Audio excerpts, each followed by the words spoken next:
ఈ జనాలు స్వచ్ఛందంగా వాళ్ళు ప్రజలు చెప్తున్నా కూడా జగన్మోహన్ రెడ్డి గారు అసలు అన్యాయం జరుగుతుంది, ప్రజల కష్టాల్లో ఉన్నారు, నేను మళ్ళీ రాబోతున్నా జనాల్లోకి అంటున్నాడు ఆయన.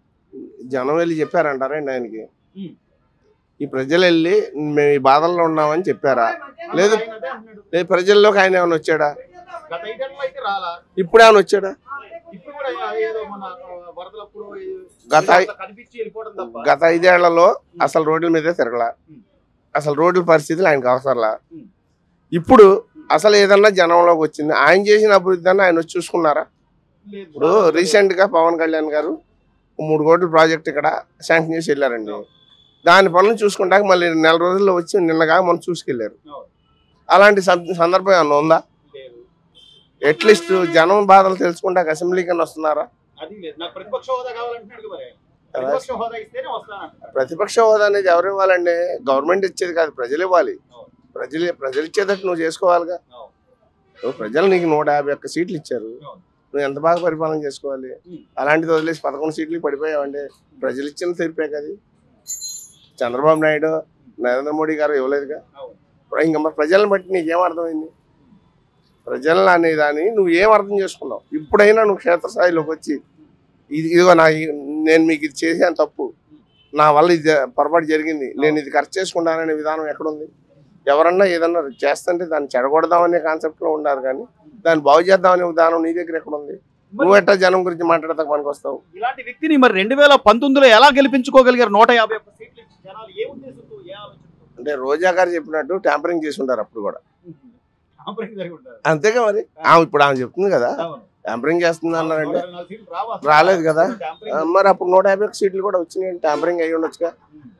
అలా అనుకోవాలా? ఇంత తెలివిగా ఆలోచిస్తున్నప్పుడు నేను 10,000 ఇచ్చా, 15,000 ఇచ్చా, నాకు డబ్బులు, అసలు నా అక్క చెల్లెళ్ళ ఆదర అభిమానాలు ఏమైపోయినాయి, నా అవ్వతాతల ఇదేమైపోయిందని చెప్పి జగన్మోహన్ రెడ్డి గారు మాట్లాడడానికి ఎలా చూడాలి సార్?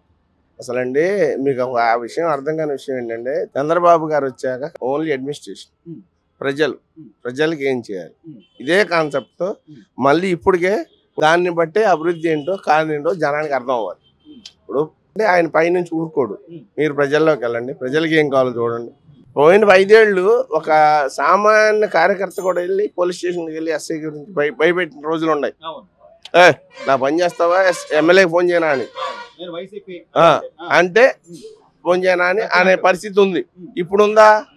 మాకు ప్రజలు, మీరు ఆ ప్రజల్లోనే ఉండండి, మీకు ప్రత్యేకత ఏం లేదు అనే ఒక నినాదంతో తెలుగుదేశం పార్టీ ముందుకెళ్తుందని నేను భావిస్తున్నాను. సో చంద్రబాబు గారు ఏదైతే చెప్తున్నారో మీరు అన్నట్టుగానే ప్రజలు మనల్ని నమ్మి 164 సీట్లు మ్యాండేటరీగా ఇచ్చారు, వాళ్ళు అభివృద్ధి చేస్తామని నమ్మారు.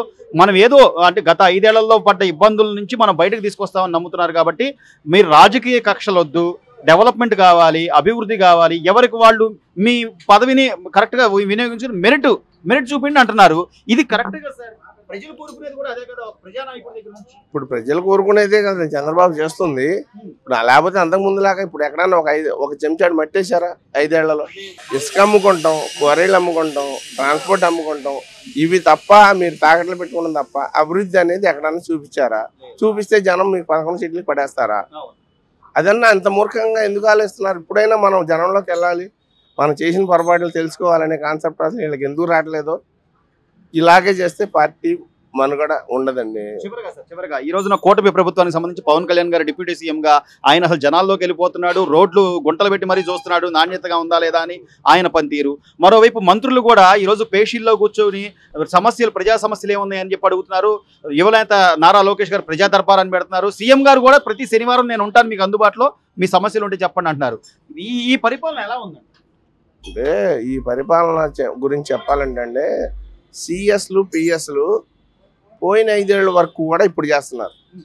అంటే వాళ్ళకి 24 గంటలు ఉంటే 24 గంటలు 20 గంటలు చంద్రబాబు గారితో పనిచేయడమే సరిపోతుంది.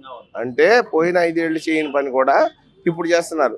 మీరు 6 గంటలకల్లా ఫైళ్ళు మూసేసేవాళ్ళు, ఇంటికి వెళ్ళి ఫైళ్ళు మూసేసేవాళ్ళు, ఆఫీస్కి రావడం లేదు. ఇంకా పరిపాలన ఎలా ఉండదండి? పోయిన 5 ఏళ్ళ వరకు కూడా ఇప్పుడు పడి ఆఫీసర్లు చాలా స్ట్రగుల్ అవుతున్నారని నేను అనుకుంటున్నాను. ఖచ్చితమైన మార్పు. అది మీకు నిరూపణ అవుతుంది కదా.